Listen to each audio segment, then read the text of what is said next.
dufite hafi 32 by'ubuso bw'umujyi wa Kigali bugenewe kubaka, mu gihe 22 ari byo bigenewe ubuhinzi. Bivuze ngaho kubaka harahari, ari nayo mpamvu tuvuga ngo uwo master plan yahasanze tugomba kumufasha kugira ngo phasing out gahoro gahoro.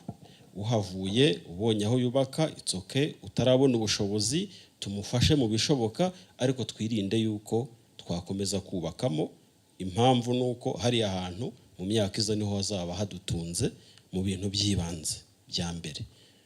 Uyu munsi ubuhinzi ushobora kubureba nk'umuntu yarebye ubutaka bwe akareba ku kibanza cyo mu myubakire icyo kigura n'ikibanza n'ubutaka bw'umuhinzi cyo bugura kuri metero kare, yumva arimo guhomba. Ariko ibi turimo turabibona uyu munsi. Ejo ubuhinzi buzazamuka butumbagire, ubutaka buhende no kurenza ubwo guturaho. Ejo nidutangira carbon credit, muzi ko yaje, nidutangira kwishyura bari abantu bafite amashyamba, kuko uyu munsi turahumeka nta kibazo, nibo baduha umwuka, ariko hari gahunda yo kugira ngo turebe ngo uwo nguwo ufite ubutaka buriho ishyamba nitwe tugomba kumwishyura, twe tutarifite, kugira ngo nawe abone uburyo abaho. Nibyo meya yavuze, turimo kubaka umujyi, ariko nyuma y'aha ngaha iyo wubaka inzu ubamo, iyo ugiye ku kazi bisaba yuko usohora igitanda, umufunda akaza kubona uko akora akagira gute, ariko icyo tureba ni picture ngari, biragenda gute no muri transition turafatanya gute kugira ngo hatagira duhirikiraho umuzigo wose, ariko twe guta focus yaho umujyi werekeza n'icyo ugomba kugeraho. Ndabijyana na n'icya physical plan. Uyu munsi assessment twakoze ari nayo nyakubahwa meya babwiye ko yatindije iyemezwa rya ziriya abaturage bategereje, igaragaza yuko ibibanza bigera mu 1,103 byamaze kuba availed mu mujyi wa Kigali. Ibyubatswe ni 37%, harimo n'abari basanzwe bahatuye.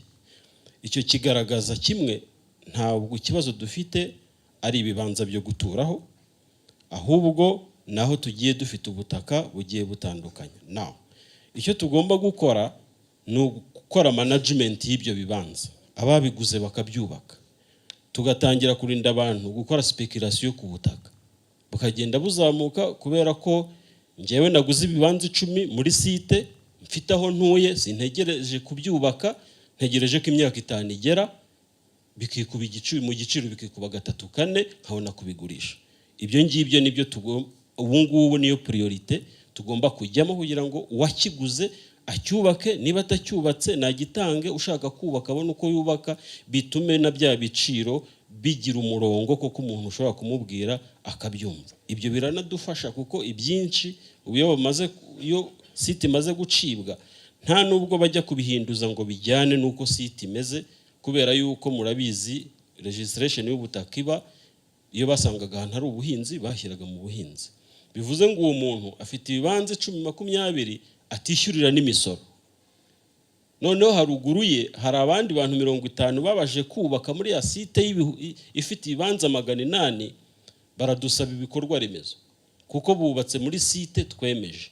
Twavuga ngo aho kugira ngo dufate ya mafaranga yo gukora maintenance y'imihanda, yo kubaka imihanda, tujye tuyajugunya hirya no hino, usanga uburyo turimo kuyakoresha bituma buri muturage abona ko ntacyo turimo gukora. Kubera iki? Turimo turashyira henshi icyarimwe. Management y'ibyo bibanza, abantu bakajya bubaka, inzu zikazamuka, ugasavi wa muhanda umwe usavinga abantu 50, usavinga n'ingu 1000. Aho ngaho nibwo tuzaba turimo gukora efficiency izatuma koko tugenda tuzamuka, tudapfusha ubusa ubushobozi buhari. Nicyo nagira ngo nongereho kugira ngo rwose nyitsindagire abantu bumva impamvu turimo gukora ibi ngibi, no kugira ngo tugane aheza.